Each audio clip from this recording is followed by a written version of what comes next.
mummy's with the maggots now. Death has come to your little town, Sheriff. Well, hi there. Hello, and welcome to Would You Die, the show where tequila is my lady. I'm Austin Torres. And I'm Anneliese Petersmark. And today, I must ask, Anneliese, is tequila your lady? Tequila is my lady. Thanks for asking. I don't think she's as much my lady as she is your lady. Nah. But I also did call that line today, and I need that. Oh, to you be did? known. Oh, yeah. Is it because we have a history? It's because we have a history. Yep. Jeremy, what line did you think I was going to do? You know what? I don't know that I came up with one for this one. I remember when you said that, and I was like, that's probably right. You're probably on the money. Yeah, well, because I was like, listen, that's what Austin's going to say. There is no ifs, ands, or buts about it. So I don't really think I gave him an option to have a guess. But yeah. It's You just also so said it iconic. in last week's episode. Yeah, I might say it in next week's. So today we're talking about Cabin in the Woods. Woo woo! Which is a great horror movie. If you've never seen it, here's a brief synopsis. You have 5 friends who are headed to a remote cabin for a weekend getaway. Woo woo! You start out with a super cliche horror setup, but it starts to unravel into a huge meta nightmare as they realize that there is more to this nightmare cabin in the woods than it seems. Ooh. And we're going to talk about it. So spoilers for Cabin in the Woods. But, you know, this is a movie that, and we say it every week, hey, you should watch this movie. We didn't really say it last week because... If you haven't, I don't know what you're doing on this it's horror Jaws. movie podcast. Yeah, but this one in particular, if you haven't seen The Cabin in the Woods, really watch this movie. Mm-hmm. Because I do think it's a movie that's like, Cabin in the Woods is rewatchable, but it loses a little bit of magic. Yes. Mm-hmm. I think you got to go in with no expectations, no thoughts. Just watch it. Come back to this episode. We'll talk. And if you have seen this movie, you know exactly why. Yeah. Yeah. This horror movie is something special. It is. And is it a special movie for you? It is a special movie for me, and you know why, but I will tell the audience. This was my first horror movie as an adult. I have talked a lot during this podcast about kind of how I watched horror way too young, didn't really... Like, it scared me so badly I didn't want to go back to it. I thought for my whole life I didn't like horror. Turns out a lot of the movies that I liked as a teenager, like Interview with the Vampire and a lot of those gothic horror that we talked about when in that month, were horror movies, and I just didn't really realize it. But either way, I was very much like, horror's not for me. And then I met Austin, and Austin was like, listen, you have to give it another chance. And it took him about a year to convince me, because it was my sophomore year of college before we had a trumpet movie night, and it was specifically horror related, and we watched Cabin in the Woods. And ever since then, I've been on the fast track to really loving horror. So that's kind of what led us here today, is this movie. So what about you? What's your personal connection? What was the first time you remember watching this movie? So The Cabin in the Woods, I first saw, I want to say it was the summer of 2012. I think it came out the summer Yes, it did. of 2012, but I did not see this in theaters. I saw this at home. It might have been winter break of 2012. Okay. But I was at home when I watched it, and I wasn't at MSU. Mm-hmm. But I was at home, and I was on Netflix looking for something to watch, and I heard good things about The Cabin in the Woods, and I turned it on, and it changed my life. It blew my mind. It was amazing. And then I showed a bunch of my friends, and I've showed so many people Cabin in the Woods over the years because I missed out on watching it for the first time with other people. I watched it by myself. Yeah. It was still great, but I was like, I needed to share this with people. But now I shared it with a bunch of people. Mm-hmm. And one of my favorite memories of sharing this with people is I showed my mom this movie. And she didn't want to watch it. She thought it was going to be stupid. Mm-hmm. And it won her over, and she was enjoying it.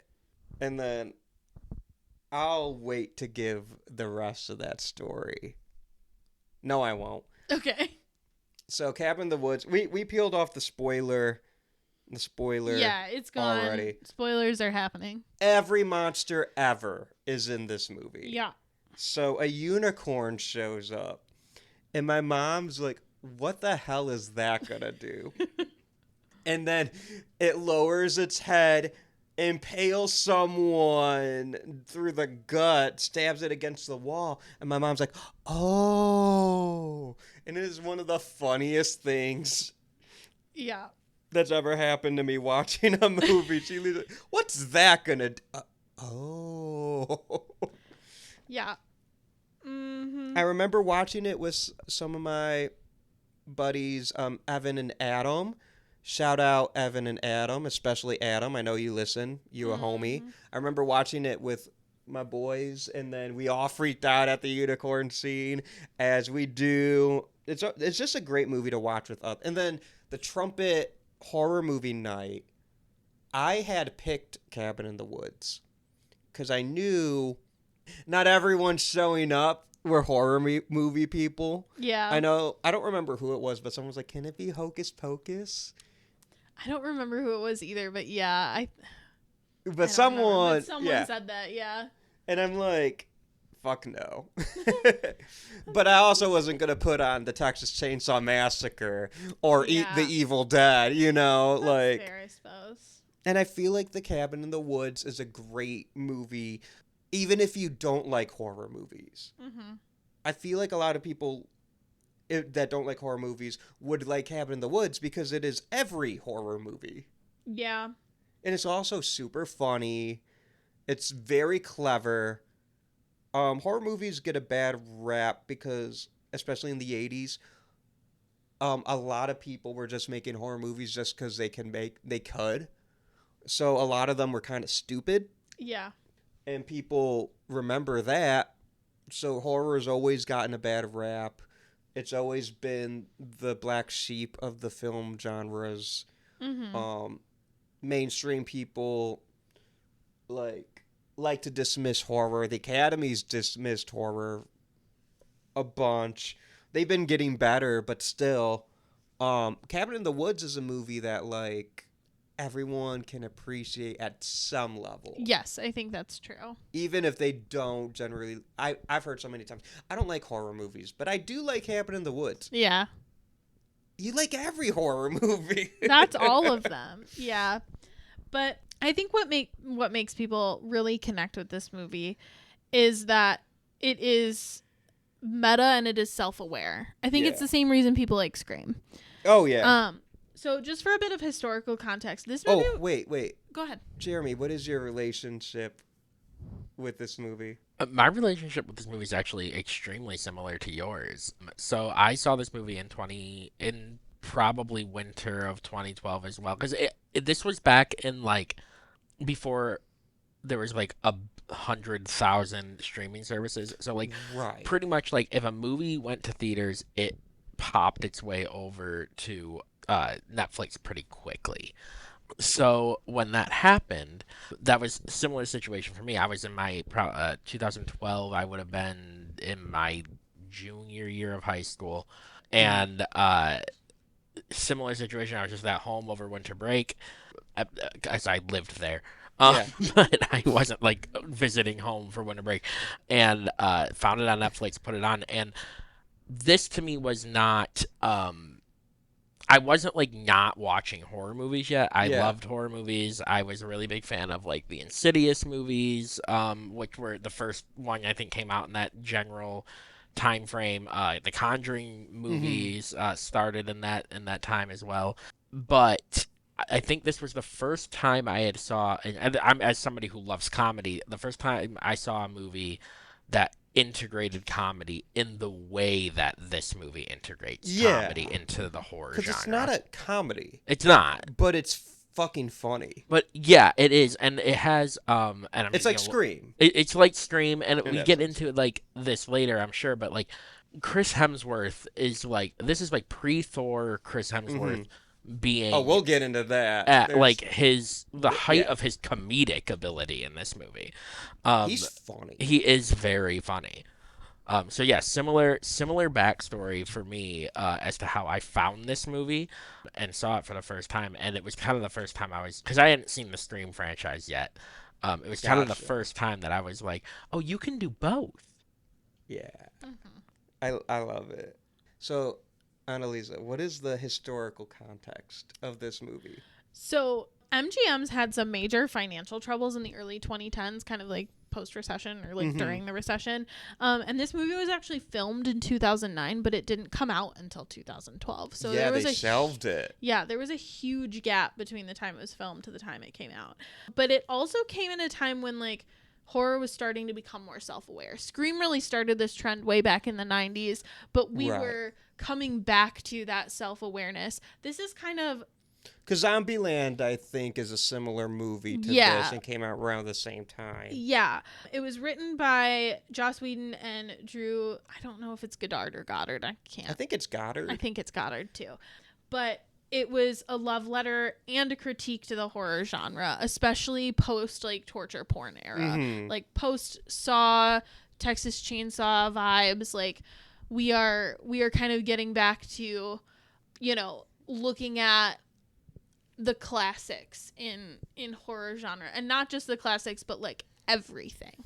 Yeah. And like that's the thing, right? Is it starts out as like kind of classic, like haunted cabin in the woods, and gets much more into every other type of horror that you can possibly imagine as we go on. What's your favorite movie, or what's your favorite scary movie? Because it's referenced. Yeah. It's Yeah. referenced in this. It even referenced movies that hadn't come out yet. Because in the Great Purge scene, which is funny I say that, The Purge. there are these guys that walk out in doll masks, and they look exactly like they came, their suits and doll masks, and they look exactly like they came out of the movie The Purge, Yeah. which came out in 2013. Mm-hmm. So watching that movie then, it's like, oh shit, that's scary. And then a year later, it's like, oh shit, that's The Purge. It's like, how could they have known? They shot this in 2009. And to kind of expand on some of the historical context, they shelved it because MGM was going, like you said, they were going through it. They didn't know what to do with it. Lionsgate picked it up. And Lionsgate distributed it. And I think a big reason why is because when they shot the movie, Chris Hemsworth was not there yet. When Lionsgate gets the movie, that's Thor. They put the movie out after the Avengers, I'm pretty sure. Yes. Mm-hmm. So Chris Hemsworth becoming Thor is a huge reason why we get to see this movie. And it's insane to me, absolutely fucking bonkers, that this movie was ever shelved. Because regardless of if Chris Hemsworth becomes Thor or not, Richard Jenkins is in this movie. Bradley Whitford is in this movie. Amy Acker's in this movie, you know? Yeah, it's a huge cast. The girl who plays Dana, I forget the actress's name, but she was in House of Cards. Yeah. She was in a lot of stuff. Holden, he's in stuff. You said what he was in earlier, but I forget. He's a very main role on the show Grey's Anatomy. That's right. Like, That's a right. long We were time talking now. about. I'm blanking so hard. So it's like there are people, and then the movie just rules. Also, I didn't even say the biggest star of the movie. Big Snake. No, Sigourney Weaver is in this movie. Yeah. I mean, she is very She is the biggest star. Let's be well, real. she's the biggest star. I don't know that she's the biggest star in this movie though. Well, she's the biggest star. Like she's the biggest get, but she's not like in most. She's not the star. No. of the movie. She's not. She's a surprise cameo. Yeah, she Yeah. is. So that's why she didn't draw people in, because Right. people to know she was in. And you don't want to spoil that surprise. No, that's so fun. Because if you're listening, I know you heeded our warning. Yeah. I know you respected our judgment. So I didn't. Any of us. Yeah. If anything, I just reminded you of that epic cameo. Yeah. That's such a fun cameo because it starts with her voice only. Yeah. And she has an iconic. And she has an iconic voice. So the whole time recognizable. You're like, is it? It can't be. Is it? There's no way this movie could afford her. This movie didn't fucking get Sigourney Weaver. And then it did. Yeah. It did, in fact. Who is, one of the horror icons. I mean, she's a legit movie star. She broke out of horror. Yeah. But she's also, like... just Alien alone. Yeah. Scream Queen. Yeah. Just being in the Alien franchise. Love her. And then there's actually a really fun... I don't know if you know this or if you know this. Sigourney Weaver... She did it because she liked the script and she thought it'd be a lot of fun, and she only had to show up for like a day or two. So it's super easy money for her. It wasn't a lot of money, but super easy. Just a fun weekend doing a fun horror movie. Yeah. The one thing that... Because I've watched a few behind-the-scenes content in my time. The one thing she was most excited for was meeting the werewolf. And every time she came to set, she was like... Is a werewolf here today? Is a werewolf here? And then and then she was apparently super giddy and just super excited when the werewolf actually showed up. And they took like a cast and crew picture, and you can see her right next to the werewolf, super happy. I'll have to find this picture later and show it to you guys. That's so funny, because that's like the only one she's in the scene with. The Patience Buckner's there too. True. Yeah, that's right. It's the only one. Yeah. Like, it's the only, like, monster she's in. Right, Yeah. right. I thought there were more, but you are exactly right. Yeah. It's just the two. Mm-hmm. But anyway, she was so excited. Yeah. I'm like, that is so real. That is so me. Yeah. I'd be like, hey, where's the werewolf? Where's the werewolf? So I just think that's very wholesome. Because it's like, why should I do this movie? Oh, there's a werewolf? Fuck yeah. Yeah. She's fought against xenomorphs all this time. Might as well. She could hold her own against a werewolf. She never got to play in a werewolf movie, I guess. So, I just think that's really endearing. Yeah, I do too. That's very cute. She's gonna be in the new Mandalorian movie, and she seems very excited. Mm-hmm. So she just seems wholesome. But yeah, it's crazy to me that like all those pretty big names. I mean, you're right. Sigourney Weaver doesn't count because that's a surprise. Yeah. It's just a killer concept. Like, yes, I will always. Sometimes I can get frustrated with audiences giving movies that just show you actors putting on 20-year-old tights and that making too Billy, or making shot-for-shot remakes of beloved animated classics that are like no different. yeah.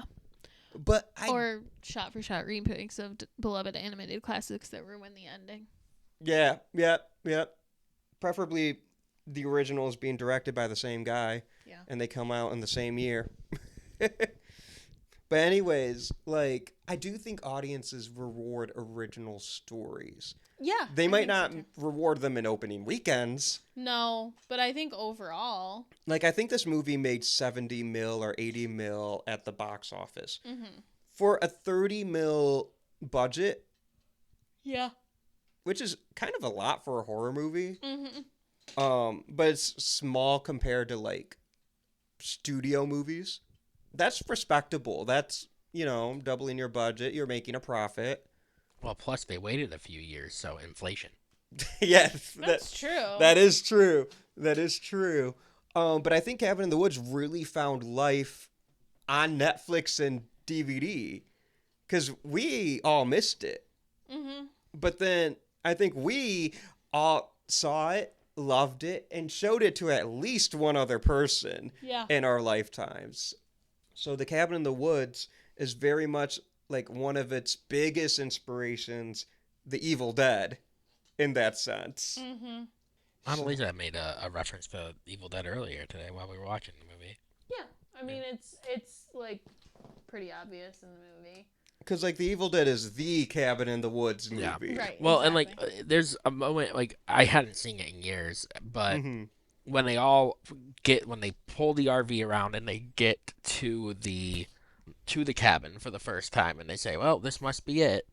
It's a piece of shit. First of all. Yeah, it's an awful rundown cabin.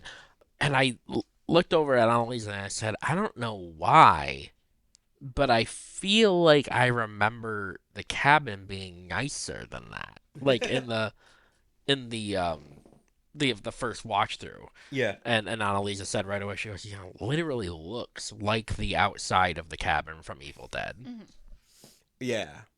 But Yeah. the inside's not that bad No, once you get inside. The inside's pretty cute, other than the basement. Yeah. So, I love the basement scene. oh my god, there's so much potential in there. I was gonna let you transition us into the Summerween themes, but we gotta talk about the basement scene. Toys. Yes. So I kind of want to know, you guys, what do you think you would have been drawn to of the things that we saw? What do you think you would have picked up? There's so much.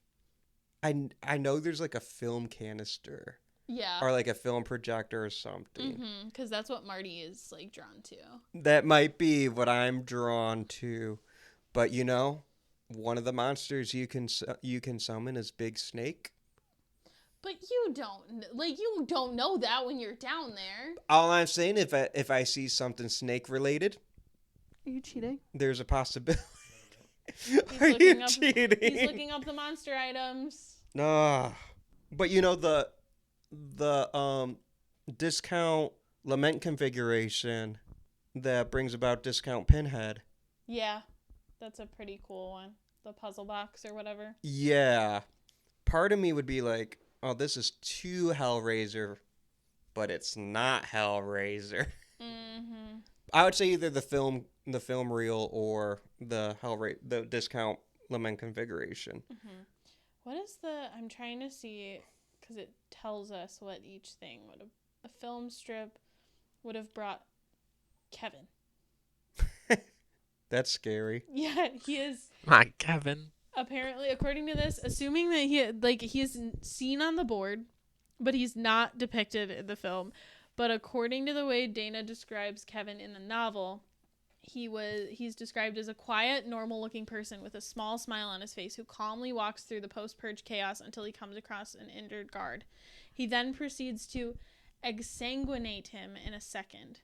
When Dana finds the guard, he appears untarnished, but Dana has never seen anyone more dead. What does that mean? Exsanguinate? I don't actually know. Do you know, Jeremy? Exsanguinate. I'm looking it up. I've never heard that word. That's a word that I also have never heard. Drain of blood. Okay. Oh, so he's kind of like... He's like a vampire type guy, but like not really. So he's probably like a mix between Norman Bates and your classic vampire. Yeah. Or not or modern vampire, I should say. Mm-hmm. Okay. Interesting. That's a unique monster. Yeah. But like the shy smile, unassuming, that gives Norman Bates. Did you know you can like summon the KKK? Yeah. I didn't know that. Okay. Yo, you watch the behind the scenes of this movie, there's so many more monsters. Oh yeah, I've like been looking at it all day because this is my thing is like the thing about Cabin in the Woods and the thing that everybody wants to see more of, even though there's no way to see more of it because like that's how the movie ends, is like you want to know like how each summoning would go and what each creature looks like and yeah. No, totally. Yo, you want to hear a fun fact? Yeah.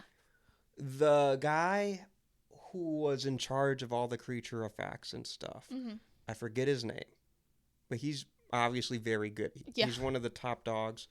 His wife is Heather Langenkamp, who is best known for playing Nancy Thompson in A Nightmare on Elm Street. No way. So Nancy fucking Thompson was helping with like the dismemberment goblins and That's so and the fun. werewolf, and she was hands-on. She helped, like, That's cool. she was more like a production coordinator for the effects company, but she still, helped out a lot. And she's in the behind the scenes documentaries, and she's talking about him. I can't remember the husband's name, the owner of the actual fucking business. But yeah, I think that's really cool. And then you brought up the KKK. I think it was Joss Whedon. He's in the behind the scenes. They're like, we said come up with as many monsters as you can, and there ain't monsters more real than that. It's true. It's like, damn. So, Jeremy, what do you think you would have picked up? I didn't know until you spoke it into existence, but I'm bringing Kevin. But you can't. What item would you pick up? Isn't the item what summons? But you don't know. You don't know. What are you drawn to in the? Because like I said, I would want to summon giant snake. Right. But I don't know what that like if there's like a snake fang. You don't know that something's gonna be summoned. That's true. What are the items again? Let me see this list real quick. Many. There's so many. Oh, I'm probably going for the conch shell because I spent too much of my childhood watching SpongeBob, and I'd immediately be like, magic conch, and then bad stuff would happen. What would I bring? You would have. Oh, good. You would have made Hadley so happy. Yeah. I probably either would have gone for the music box or the necklace. Oh, what's the one thing? Do they call her the Sugar Plum Fairy? The Sugar Plum Fairy. Yeah. She's creepy. She's creepy as fuck. And here's my thing with the Sugar Plum Fairy. So when I was in college, MSU does this really, really amazing and fun thing called Haunted Auditorium every Halloween. I never did it. So fun. Missed opportunity. And it's our theater department at MSU puts it on, and they do such a great job, and they have great makeup and effects, and it's just like an amazing fun time, very scary. And one year they like had the Sugar Plum Fairy with the teeth and everything, and I do not know how they did that effect with like a theater budget, like up in front of you with no effects, but it was terrifying and I hated it, and I also loved it, and I just wanted to shout out MSU's theater department because that was crazy. What does the necklace bring? Because if I remember correctly, Jules almost puts that on. Yeah, she brings the necklace brings the bride because it's on like a wedding dress. Oh, and is that kind of like the Carrie stand-in? I think so, yeah. Okay, because you see her kind of like creepy, covered in blood. Yeah. Creepy walking. Yeah, everything in this movie, guys, is a reference, and that makes it great. Even if it's original, if it's also a reference, but some references are more obvious than others. Like they have literal deadites in this movie, and the angry molesting tree. Yeah, which is the PG version of the Evil Dead tree. Yeah. Saying that lightly. But also I called him Discount Pinhead earlier. Yeah. The movie calls him Fornicus, the Lord of Bondage and Pain. I hate that. Which is amazing. That's a lot. You get your classic werewolf.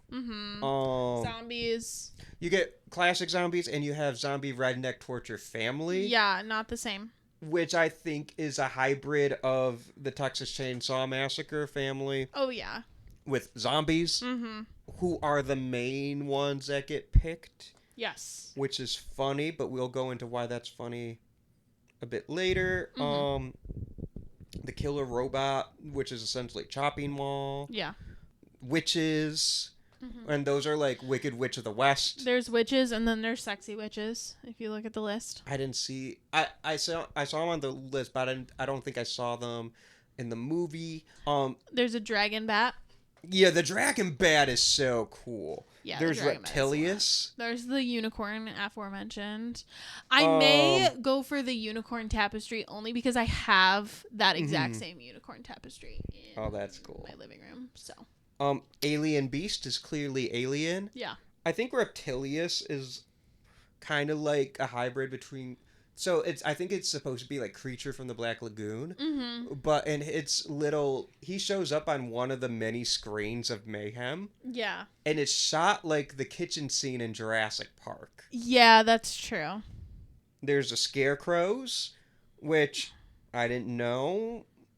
Yeah, they were in there. But I'm like, what movie is scary scarecrows? Pearl. That was. I'm married. I'm married. Dismemberment goblins. I don't know which ones those are, but I like them. The Mummy is the Mummy. Yeah. Yeah. So there's because there's a lot of them that are like on that board. Clowns, killer clowns, Pennywise. Yeah. This movie takes place. Is shot well before, but Art the Clown. Yeah. I mean it.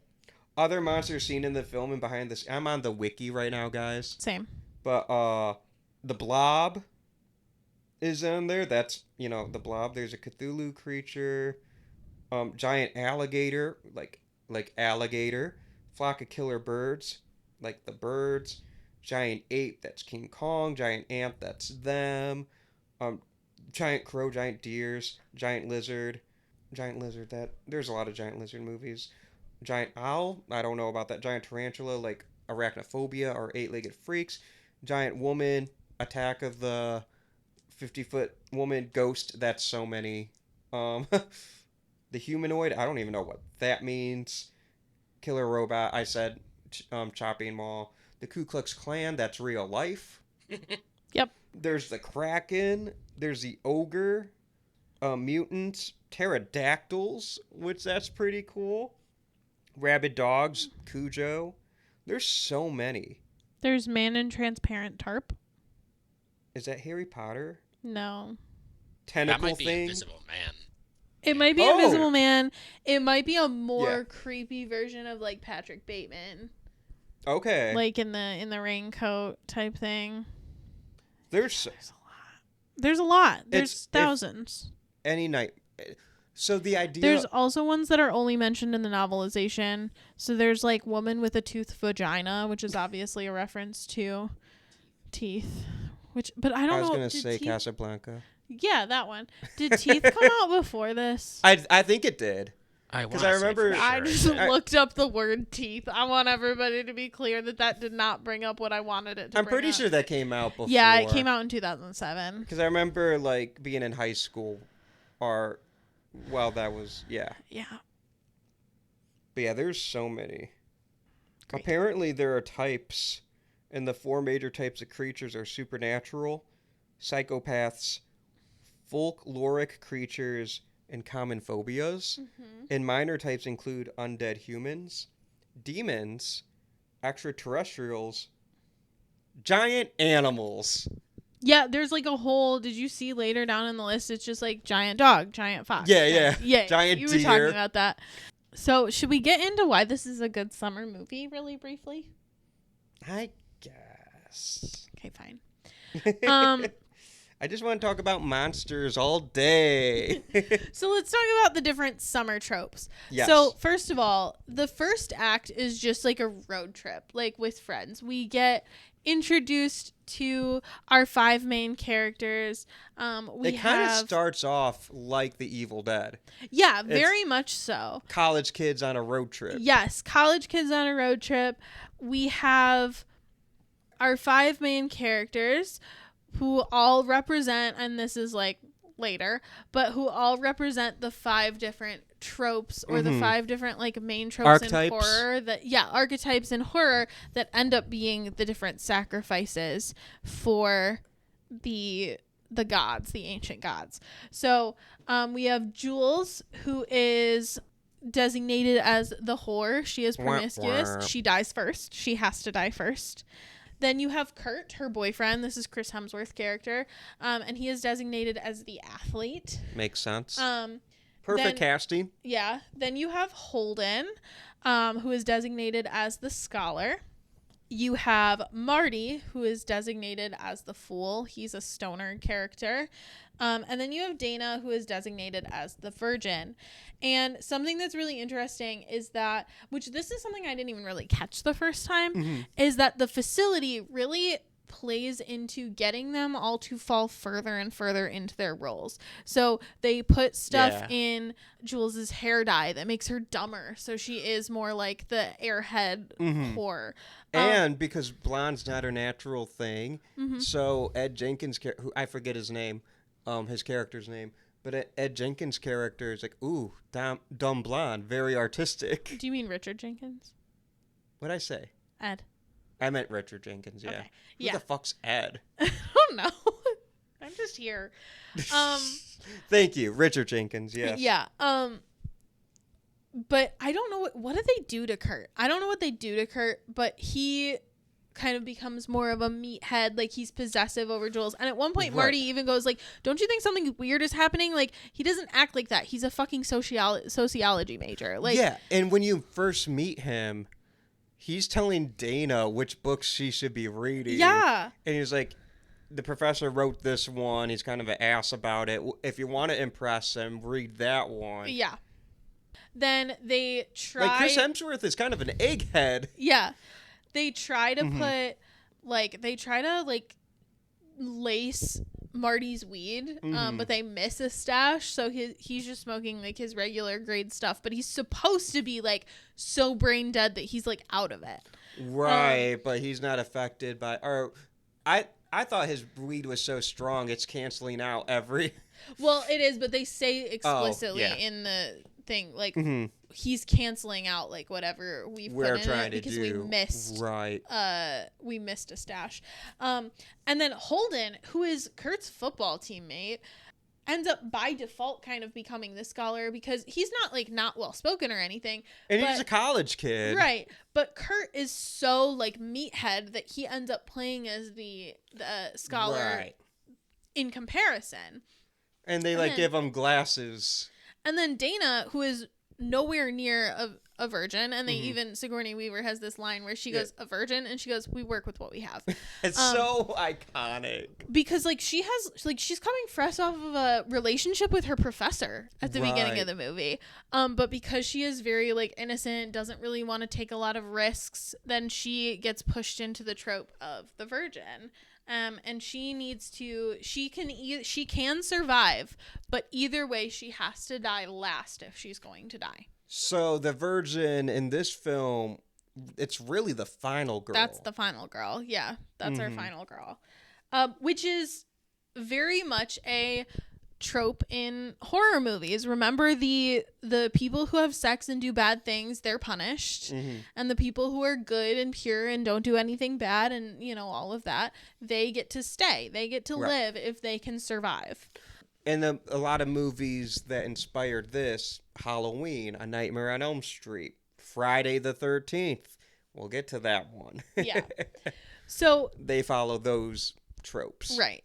So as far as more summer vibes, we get to our cabin and there's nothing more classically summer, right? We skipped a spot.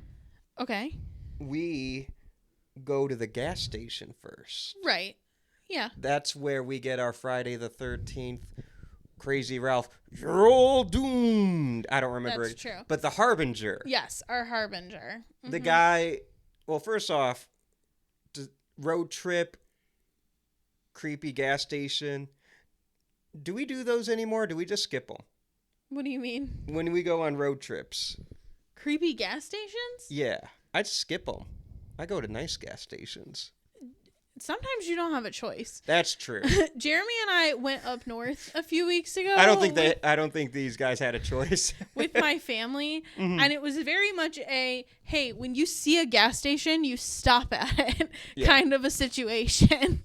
That's fair. So in this case, yeah, I don't think they had a choice. But I think that's summer vibes. Yeah. Going to a gas station on your way up north or to whatever cabin. Right. And, like, I'm sure, like, they thought they're going to stop at this gas station. They're going to go in and get some snacks, finish up their drive, what have you.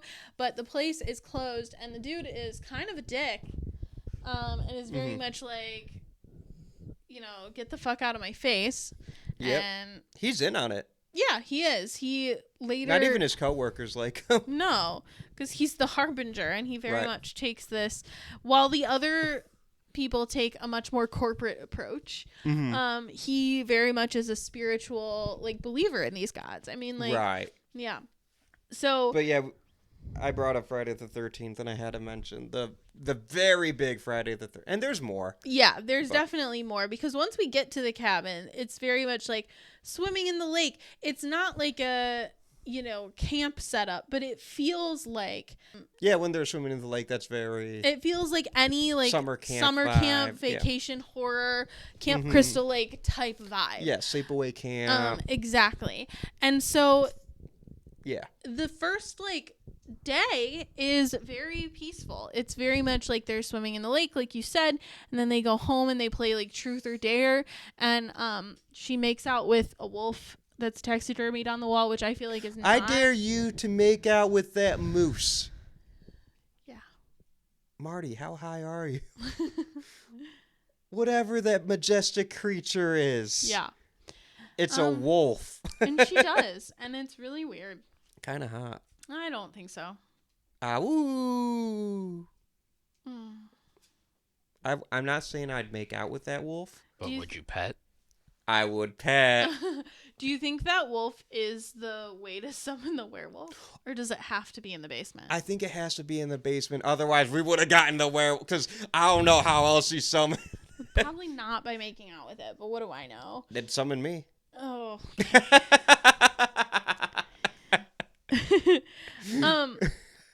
We gotta think of like our summoning totems. If we were monsters. If we were monsters. How would we be summoned? Yeah, that's a good one. Mine would be a Jurassic Park Blu-ray that you have to put in the Blu-ray player upstairs. That's fair. Oh, what would mine be? We all know what Jeremy's would be.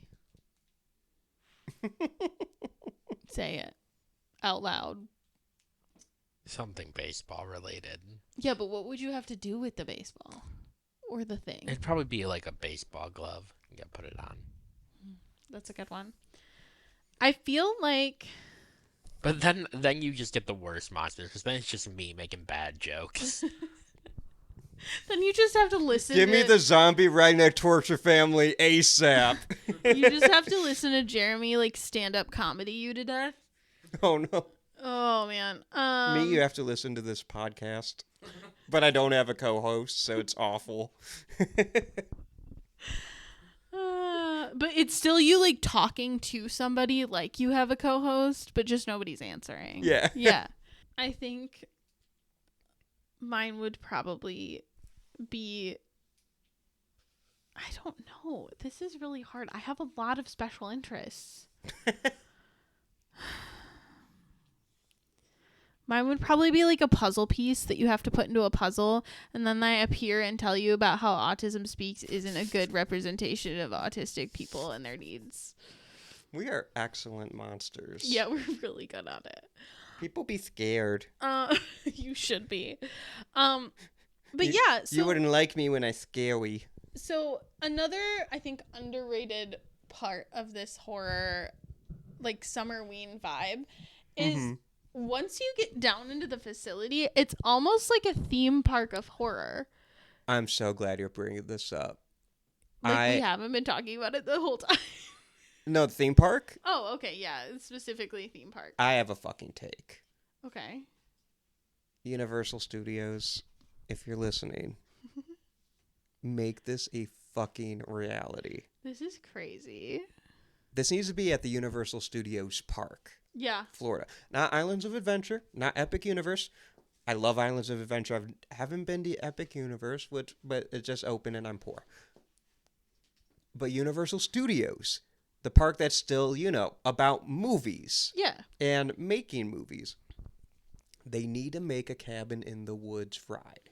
That'd be really fun. It needs to be one of those half dark ride, half simulators that they're doing. Yeah. It could actually be all simulator. Mm-hmm. But point is, you start off going to the cabin in the woods, just like the movie. Yeah. Then you go around, and then the car that you're in or whatever takes you into the basement. This is why Universal needs to do it. one, they can get away with bloodier attractions. Yeah. That Disney Like has Disney tried. can't do this, right? Disney had that alien ride that scared the shit out of all those kids. Yeah. Universal can get away with it. Universal can have all the Cabin in the Woods monsters, but they have the resources to license others and use their own library of monsters. True. So, Wolfman, Frankenstein, Yeah. Creature from the Black Lagoon. They can do like the real ones. the real ones. The Velociraptors, Bruce the Shark. Mm-hmm. They're doing, like, they released a couple Halloween movies. You know what that means? Mikey Here fucking comes My Mikey My. My. Mikey My. Jean Jacket from Nope. The Doppelgangers from Us, you know? Like, there is a lot of Universal movies. I think Child's Play is Universal. I think you're So right. you can have Chucky on that. You can license Freddy and Jason. Mm-hmm. The ones I don't think you're able to get are the ones that are owned by Disney, which isn't really a lot, but they just got 20th Century Fox. So I don't think you're getting Alien, and I don't think you're getting Predator. Probably not. No. But you know what is a Universal movie? The Thing. Yeah. And that one's in the novelization. Oh, it is? Yep. So You can Universal get- has a lot of horror movies, a lot of horror history. The Mummy. The Mummy. Oh, yes, The Mummy. King Kong. You know, Yeah. it would be such a great theme park ride. And I know they can do it because there's a thing called Halloween Horror Nights. Yes, there is. And you know what had a maze one year? The Cabin in the Woods. I didn't know that. That's crazy. And I have never been to Halloween Horror Nights, but I have watched YouTube videos of going through the mazes so I can live vicariously through people living better lives than me. yeah. I shouldn't say it like that. That's pretty fucking different. I have a pretty good life, actually. But everyone else is better, and I'm depressed. No, I'm just but I've watched videos of that house, and it looked so cool. Mm-hmm. It looked like being in the movie. So Yeah. that's my rant. I'm sorry, I had to do it. No, that's good because yeah, that's what I'm saying. Is this feels like a theme park at the end? It feels like a Yes. choose your own adventure type vibe. Yes. Because And that's very like summer, you know? and what this movie is so clever about is it recognizes that so many horror movies have the same plot. Yeah. The stories are massively different. The themes are massively different. The monsters and characters, they're all unique movies, but a lot of them follow the same beats. plot structure. Yeah. Right. They have the same skeleton. Mm-hmm. So you can just plug and play. Yeah. Like you said, choose your own adventure. Mm-hmm. Yeah, this movie, like, that's why it's clever. It redefined meta horror. It kind of became shorthand for smart horror, which is like post-cursor to art house, precursor to elevated. But in a very like tongue-in-cheek way, obviously. Yeah. Very comedic. And yeah, I love this movie. Yeah, it's a good movie. We could talk about the monsters in this movie like all day. Monsters. Monsters. So, do you want to go into our lead of supers? Sure, let's do it. Who would you save? I would save Hadley. Okay. I think he deserved what he got. He deserved it, but I would still save him. Okay. You know why? Why? We have a special connection. Because you do want to see the mermaid? Stronger than that. Tequila Is your our ladies. lady. Yeah, you're right. Who would you save? I would save Marty. I know he is saved at the end, but like nobody is saved at the end. So. Yeah, everyone dies. Everyone's not dead. everyone in the movie. Everyone. Yeah. The movie ends with the end of the world, Yeah. So I think Marty. which Marty caused. Yeah, but I think he was right. Either him or I might save Kurt, because what a fucking brutal way to go. He went out like a fucking hero, man. He tried his fucking best. It's so funny. He was like, if I wipe out, I'll limp. Yeah. And then he just hit an electric fence several times on the way down to the abyss. A never-ending abyss. Yeah.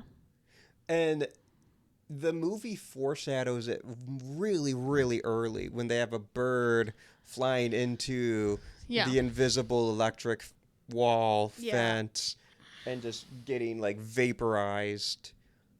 But that happens so early that most people forget about it. Yeah. By the time that moment and they don't remember until, oh shit, he's not gonna.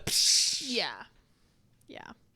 So what is your favorite scare? My favorite scare, well, it has to be during the whole purge, right? Yeah. Like, but it's a cop-out to just say the whole purge. So my favorite moment is when Dana is gonna press a system purge button, and she says, "Let's get this party started," and like the military presence of this corporation, whatever, that's pulling the strings, they make it to the room. They stop because something's happening. The elevators go ding, and they're like, "Oh shit!" And you get this glorious shot of all the monsters. Mm-hmm. Including my favorite. Giant snake. Big snake. Big snake. My favorite is the dragon bat. When the dragon bat comes crashing through the window. And he's like, hello! I like him. I like the dragon bat, He's my friend. too. He reminds me of my cat. So he's your friend? Yeah. If you summon the dragon bat, we're getting ahead of ourselves a little bit, but I don't care. Would you die? No, because he would know that I was a kindred spirit and we were connected. Yes! So, I love that. Okay. Who is your Tony Todd Award winner for movie MVP? Bradley Whitford is Hadley. I think he's hilarious. He is so funny. He's very funny. I met Bradley Whitford at Motor City Comic Con earlier really? this year. Yeah. We got our picture with him. He's so fun. He was cool. And we were there on Sunday, and there was like no one in his line when we went, but it was a little later in the day. When we went up, I started getting the feeling, oh, he's getting ready to leave. Mm-hmm. But he was super kind. He still gave us a lot of time, even though he's like on his way. He wasn't on his way out, but he was on his way out. You know what I'm saying? But he still gave us a bunch of time and talked to us a bit. So he didn't make us feel rushed or anything. And I thought that was really cool. Yeah, that is nice. And, he's in a lot of great movies. But me as a horror fan, I think of him in Get Out. I think of him in Godzilla, King of the Monsters. Yeah. My favorite role of his, which I think is the first time I've seen him, is this movie. Mm-hmm. It's Cabin in the Woods. So I told him, listen, I just need to tell you that every time I get drunk and tequila's involved, I just have to yell, "Tequila is my lady." And he said he improvised that line. That's fucking awesome. He came up with it on the spot. And now, a lot of times when he goes to bars, people will get him tequila shots. Yeah, that's awesome. They would just buy him tequila shots. So he goes, I hope he likes tequila. He does not. He's going to have to. He's like, I've made my peace with it. And you know what? He would have voted for Obama for a third term if he could. I wish I could have. Oh, I should have said that to him. But I had to go with my heart. I had to bring up tequila as my lady. Absolutely. So who is your Tony Todd Award for movie MVP? It's actually Richard Jenkins. That's hilarious. Ed Jenkins, you mean? Fuck. I'm kidding. But it's a duo. Yeah, they're good. Both of them. They play off of each other very, very well. I love Richard Jenkins. And the scene where, so we didn't talk about this aspect, but every country has their own cabin in the woods. Mm-hmm. and that's kind of like a parallel to every country has its own film industry. Yeah. So in horror, like you see, like Sweden had a kaiju, the Alps had The Thing or whatever, right? So a big plot line is like all the countries are failing these whatevers except for the United States and Japan. Yeah. Oh, who makes the best horror movies, at least of the 2000s? It's Because now you those can make two, an argument man. for Korea. Now you can make an argument for France. Yeah. But at the Um, time, But in the 2000s, it was Japanese horror, and American horror that we're that's doing where it. it's at. Yeah. That's what's making the money, at least. Mm-hmm. So, Japanese horror, they have like this discount Samara, and she gets defeated. It's like, we put the evil inside of this tiny frog. And The he's like, evil "Ribbit." has been defeated. Oh, yeah. It's the meme. The evil has... I always forget that meme is from this movie until It I watch this happens. movie. And I use that meme a lot when it comes to, like, I used that meme so much the year Aaron Rodgers got traded from the Packers. I'm not going to lie to you. Like, a lot. I love it. But right after that, it kind of like pulls back from the TV screen, and you see Richard Jenkins to a TV screen full of like Japanese school children. He's going, "Fuck you! Yeah. Fuck you! Fuck you! Fuck you! Fuck you!" And it's so funny. Yeah. All right. Is the score better than Jaws? No, No. It's not. but But it is serviceable. it is very good. It does the job. So this is David Julian, who did like Memento, Insomnia, Oh. The Prestige. And so like I think the reason that this score is not better than Jaws, it's not hummable, it's not memorable. In Right. terms of like but kind of on purpose. He does a lot of tension building through like mood and motif and using like Right. sound effects in his music rather than melody. And this is going to sound like a criticism at first, but I think it's intentional. It's a pretty generic score. Yeah. That's the whole theme of the movie. That's the whole thing. Yeah, it's supposed to be generic horror theme because Yeah. everything in this is generic horror. But the shot where all hell breaks loose, there's some nasty low brass that's happening. It's Oh, yeah. fucking cool. It's good. And with the emergency alarms blaring, the sound effects going with it. Cool shit. Cool shit. So, Annalisa, Yes. would this make a fine addition to your collection? Yes. This is one I want to be one of the first pickups that I have once I get more space. Just because like it's like really important to my horror lore. Yeah, I get that. So, what about you? Fine addition to your collection? I have this on Blu-ray and 4K Steelbook. Yeah, 4K Steelbook. Nice. So, I love this movie. I used to have a really cool poster of it that I had, but I have it somewhere still. Yeah. It's not up right now. You used to steal all those posters from the movie theater. No. No, it wasn't like... no, not a movie poster. It was like artwork that I got from a Comic-Con. No, you used to abscond with all these posters. I know how you work. But I wasn't He's a working when Cabin in the thief. Woods. I wasn't working when Cabin in the Woods was out. I didn't get that poster. No, I know what you mean. No, you're right, but not with this movie. So, All right, what was your Letterboxd review for this one? my most recent one, Yeah, sure.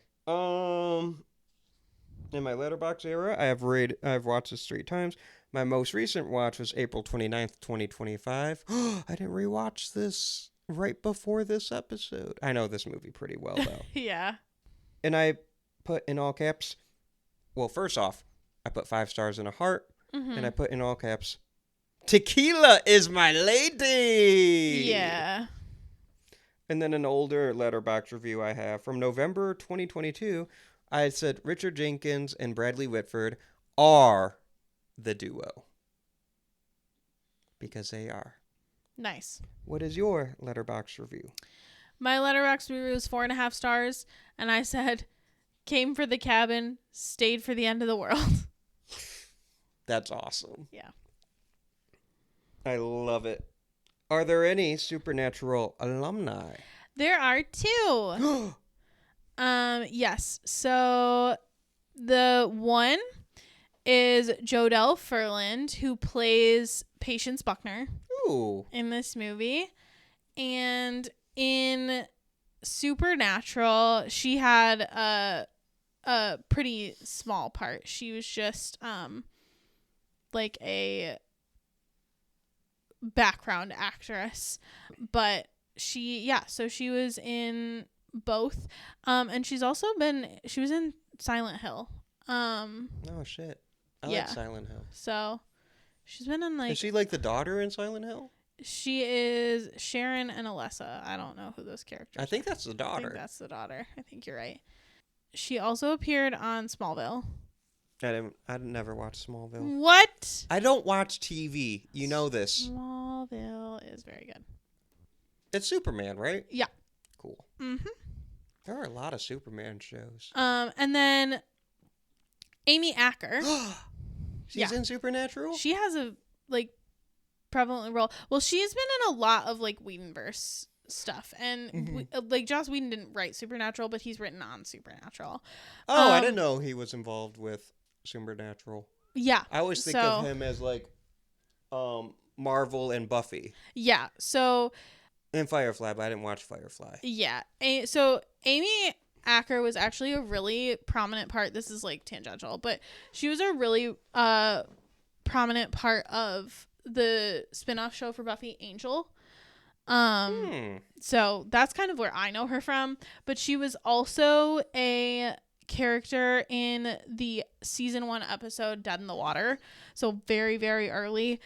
But basically she is like this woman who has a son who is like in danger of drowning, and like mysterious drownings are happening all throughout the town, and so they go in and try to rescue. I love the part when the puppet masters, I'm gonna call them, in the cabin in the woods, they are celebrating what they think is a successful sacrifice. I know what you're gonna say. And the one guy who's like the new security officer, he's kind of like the audience stand-in. Yeah. So we can get introduced to the world. He's like, you guys are celebrating? Because Bradley Whitford, Richard Jenkins, and Amy Acker are all drinking. And Amy Acker she points at the duo. She's like, they're celebrating. I'm drinking. Yeah, that's one of my favorite lines. But yeah, so that's her. Our special edition superlative for this month, is on a scale from 1 to 10. How hot is this cast? I'm going to say, what I give I Know What You Did Last Summer, an 8. I'm going to say a 7. You gave I Know What You Did Last Summer a 9. Then I'm going to give this an 8. Okay. I'm going to give this one a 9. This is my 10. This is your 10. This is my 10. That's fair. Yep. As a straight man, has nothing to do with the women in the cast. I love Chris Hemsworth. I love Jesse Williams. That's enough for me. As a straight man, I think the only hot guys in this is Kurt Hemsworth. Kurt Hemsworth? Is Chris Hemsworth.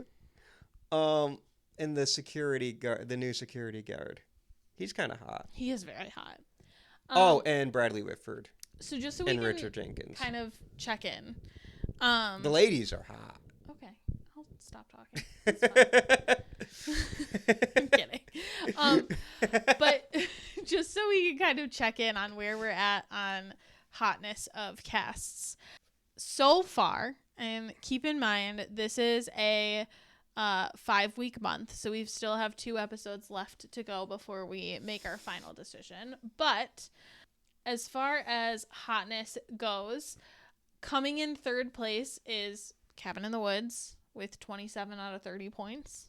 2nd place, we have I Know What You Did Last Summer with 28 out of 30 points. Respectable.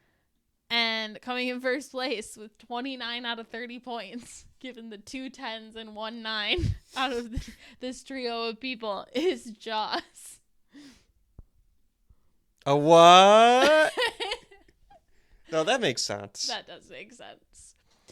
It's the three manly men. Yeah. They're hot. Well, here's the thing with Cabin in the Woods. I have a question. Okay.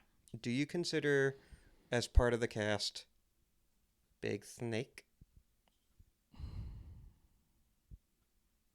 Austin, if you're a monster fucker, just say that. Austin, I have a question for you. Yeah. Would you die? Well, everyone died. But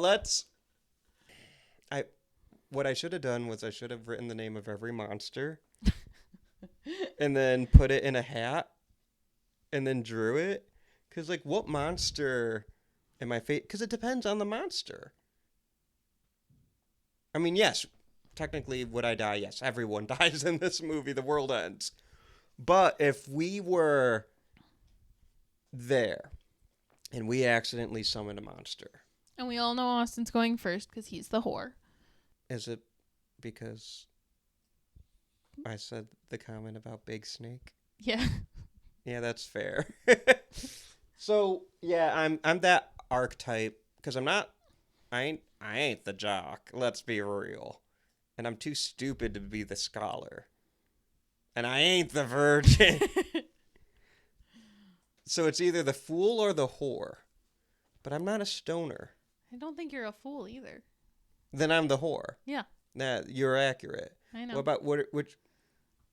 Are you, Jeremy? Are you the jock because you coach baseball? Yeah. Probably. So does that make you the scholar or the final girl? I would love to say that I'm the scholar, but I think based on my total aversion to take risks, I might be The final girl? It's I said better it to say nice. The final girl, isn't it? That's a nicer way to put it. I guess I could be the fool. You don't smoke enough weed. That's fair.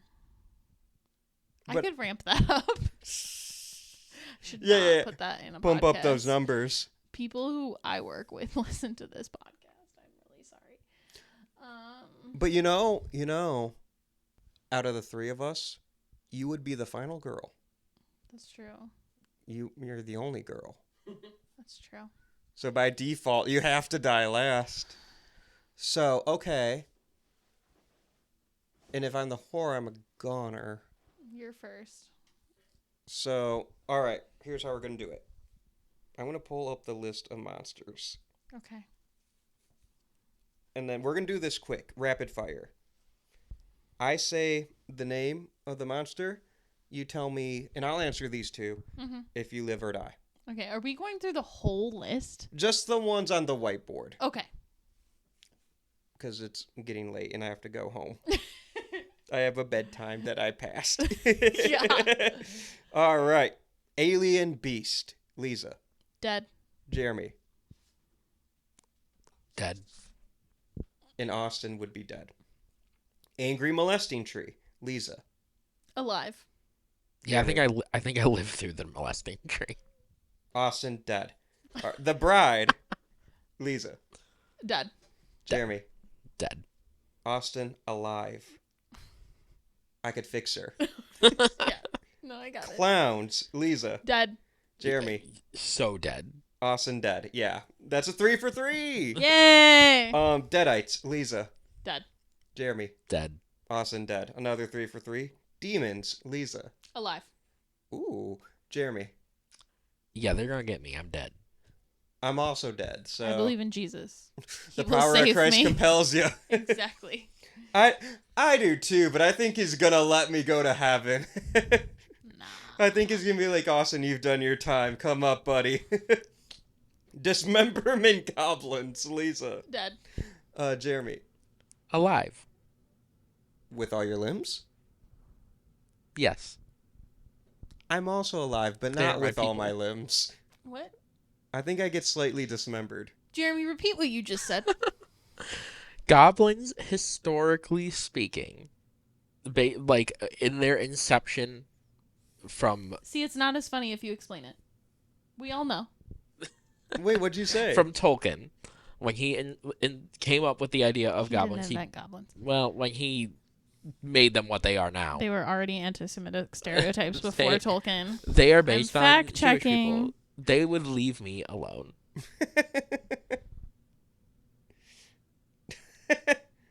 So what he said was, "They are my people." They are my people. Do you dismember people, Jeremy? No. Because these aren't goblins. Ask your dad. These are Technically, I dismemberment. made that call. You did. Okay. Doctors. Lisa. Just doctors? It says the doctors. Hold on. No, I clicked on the dismemberment goblins. Oh, those are the ones who do random surgery on people. Yeah. These Um, creepy ass motherfuckers. They're like No. haunted house Yeah, dead. aesthetic. I would be alive. Okay. Because an apple a day keeps the doctor away. Dolls. Alive. I'm gonna say alive. And yeah, we'll just punt the motherfuckers. Yeah. The dragon bat. Alive. I think he gets me. I'm dead. I think I'm alive too. Lisa just flipped the bird to Jeremy for not being one with nature. But dragon bats are fucking cool. Yeah. I think he would respect you as a kindred spirit. Thank you. I think he would acknowledge me as an admirer from afar and decide to spare me because of my goodwill. Beautiful. Giant. Alive. Jeremy? Dead. I think dead. But not on purpose. I think he accidentally steps on me and I go smoosh. I just know how to grow a beanstalk. Very nice. All right, the one we've been waiting for. Big snake. Lisa. Alive. Extremely dead. And I will be alive because the big snake will know I am a friend. And I feel like it's reverse. Like he will leave me. He will spare me. Game Because I give respect him, game. I Yeah. give him grudging respect. Like I give him reverence. We would live because you are friends with the dragon bat and I am friends with the giant snake. Yeah. And they are friends in my head. Yeah. Head canon. And they'll kill Jeremy together. Sorry, bud. That's Gotta the get a job of big a animal. producer. That's all right. Big snake. All right. Hell Lord, better known as Fornicus, Lord of Pain and Bondage. This is the discount pinhead. Yeah. Alive. Off name alone, dead. I would say dead, but seeing how I'm too stupid to solve the puzzle in the first place, I am alive. So there's something called the Huron, and that makes me uncomfy, so we're gonna skip that. Yeah, it's bad. Yeah. Hey, this was filmed in... 2009. Yeah, that is the 2000s. It was different then. It's worse. Jack-o'-lantern, which, what is that? Kind of like a headless horseman stand-in? It feels like it. What say you? Alive. Alive. Dead. I don't know. Headless horseman? I don't remember what I said for the Sleepy Hollow episode. I can do Christopher Walken. Yeah. I can get him. Kevin. Dead. Jeremy? I think he probably kills me, but not before I try to be his friend. That's fair. I would also die, because Kevin sounds fucked up. The Merman. This specific merman, dead. Agreed. Jeremy? Agreed. Dead. I would be alive. I'll tell you why. I'd love to hear it. That motherfucker's slow. That's fair. I don't even need to go faster than a brisk walk. True. And you don't go in the water, so. And I don't really like water, so I would be alive. I would admire him from afar. Okay. The Mummy. Alive. Alive. Yeah. Slow. Yeah. And the Mummy's not like... Mummy's not really scary. No. It's good movies, great villain. Yeah. But scary is not the right word for him. Yeah. Mutants. Alive. Yeah, it's kind of... I'm going to say alive, too. Yeah. Oh, shit. I'm going to show you guys... Do you guys still say Dead. alive? Nope, dead. Yeah, these mutants are fucked up. These are like... I was picturing X-Men type shit. That's not X-Men. Yeah, no, this is like Toxic Avenger meets 28 Days Later type shit. Anything that's gonna puke in my mouth, I'm just gonna go. Yeah, it's a nasty, I'm just gonna be nasty done. picture. The Reanimated, which I'm guessing is like Zombie, probably. from Reanimator, though, which are like a Yeah. special type of mean. Yeah, dead. Probably dead. I would also be dead. Reptilius. Alive. Dead. What are the reasons? I like reptiles. Yeah. I just want to be his friend. Opposite reasons. I don't like them. I don't want to be his friend. I would survive. I would also survive because he would view me as a friend and a colleague, and also colleague. and also because I am friends with Big Snake. Yeah. I like Me reptiles, too. I so just saw a bunch of giant reptiles at a fair the other day. It was pretty awesome. I thought you said we're all just a bunch of giant reptiles. Really- We and, are and I said all- not Jeremy. That's why he's producing. The rest But- of us are lizard people. Yeah, the host of the Would You Die podcast is Lizard People. You heard it here first. Which is ironic because that is an anti-Semitic stereotype. What? Yeah. I didn't know that. Oh, yeah. Surprise. The Sasquatch / Wendigo / Yeti. Alive. Alive. No one can find him. Yeah, and if we did, that's just Harry and the Hendersons. Yeah. Yeah. Or Chewie, Or Chewbacca. according to legend. Yeah. The Scarecrow folk. The Scarecrow folk. Alive. I think I'm dead. I am dead because I am not married. Sick Pearl reference. Thank you. Also, I have a brain, and I think they want those. That's good. That's a good one. Sexy witches. Dead. Dead. This is my dream. Yeah. But that's why they'll kill you're you. gonna die. I'm imagining the Hex Girls. Yeah, and they will kill you. Then that's how I go. You'll be Right. easily lured. Like, I understand my role. What a hell of a way to die. Yeah. Glory, glory. Glory, glory, hallelujah. I love it. Snowman, which I'm assuming is like that Jack Frost movie from the Yeah. 90s, but not the one with Yeah. Michael Keaton, the family-friendly one. Yeah. Dead. I'm gonna pretend it's the Michael Keaton one and say alive. I reject your reality and substitute it with my own. I would be alive because I don't like going outside when it's snowy. That's good. The Sugar Plum Fairy. Dead. Dead. Yep, that's a 3 for 3. Yep. Twins. Alive. They're twins! That's my reference to Brandon Pereira in the amazing film Twisters. Yep. I think I lived through the twins.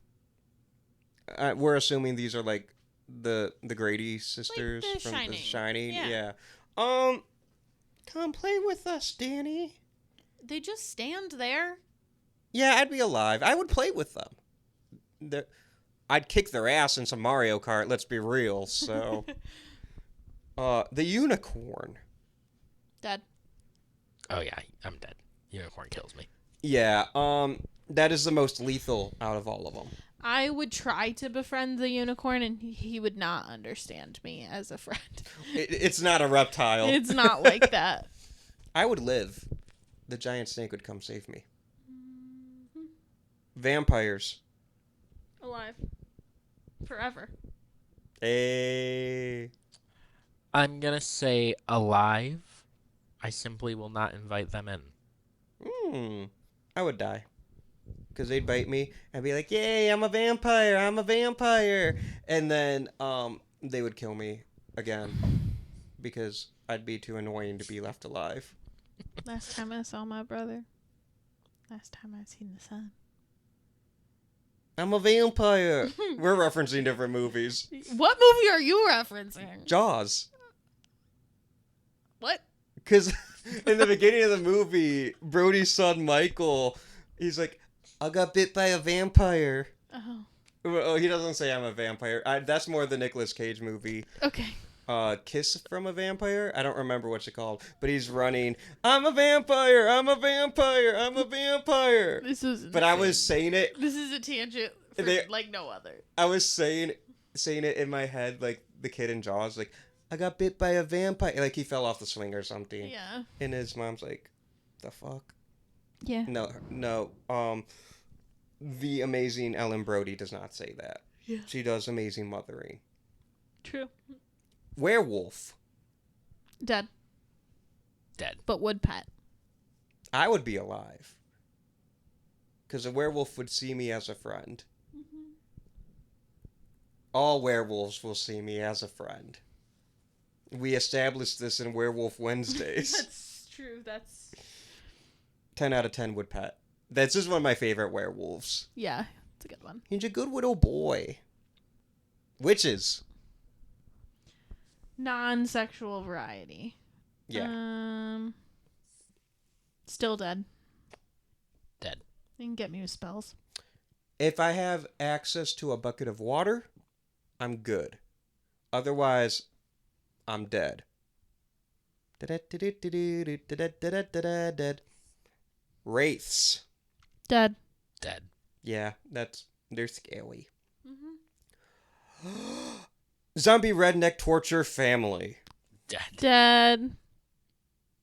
I would live. Good for you. Because this seems to be like the most basic of the bunch. So, I alluded to this earlier. What if they're racist? That is heavily implied. Yeah. Here's the thing. When the screenwriters Drew Goddard and Joss Whedon were making this movie, they knew that you had to have the most generic, boring monsters with enough spice. So it's like, what happens if we combine zombies with Texas Chainsaw Massacres? Yeah. You get the zombie redneck torture family. Mm-hmm. Interesting enough to keep the audience in, but generic enough to win all the cool shit. Because you can't have the movie be about Fornicus, Lord of Pain, and right. Bond. You know, it can't be the Sugar Plum It couldn't Fairy. be one of the cooler monsters. Right. You Could have not be giant snake. Big Snake. Couldn't even be the werewolf. You know. No. And there's thousands of werewolf movies. But yeah, so it had to be something where it's like interesting. That's why I think I'd live. Mm-hmm. And finally, zombies. Alive. Given that this is in the woods, in theory, there shouldn't be that many of them. Mm-hmm. There's like 5 or 6. I think I can live through that. Yeah. I would say alive as well. We are very educated on the zombies. And also, if we're not talking like Last of Us zombies, these are all probably very slow. Yeah, going by Cabin in the Woods logic, they would be listed as like clickers. Yeah. You know, and it wouldn't be the 28 days later zombies, the infected. Mm-hmm. This is like George A. Romero, Night of the Living Dead. Right. So that was the longest Would You Die segment. Ever? Yeah. And it's never going to get longer than that. Nope. So, yeah. Where can the people find you? They can find me at Whimsawillow on Twitter, Instagram, Letterboxd, all the above. What about you? I am at Austin M. Torres. Follow me on Instagram and Letterboxd. You can find the show's social media at Would You Die Show. Also, Letterboxd, not Letterboxd, just Insta. TikTok, I don't really use TikTok, but I'm gonna start. Maybe. I don't know. Perhaps. Facebook. Would Yep. You guys on Facebook? You do that a bit. Follow us. Subscribe to our Patreon. Only $3 a month. We've got a fun summer episode coming out. It might already be out. We'll see. Our production is done by Jeremy Lippitt. The music that you hear at the beginning and end of every episode is composed by Josie Palmer. Our graphics on our social media are done by Alec Gibson of Crosshook Creative. Austin, do you have a hint for next week? It is a film that came out this year. Ooh. It's very recent. I'm Austin Torres. I'm Anneliese Petersmark. Try not to die.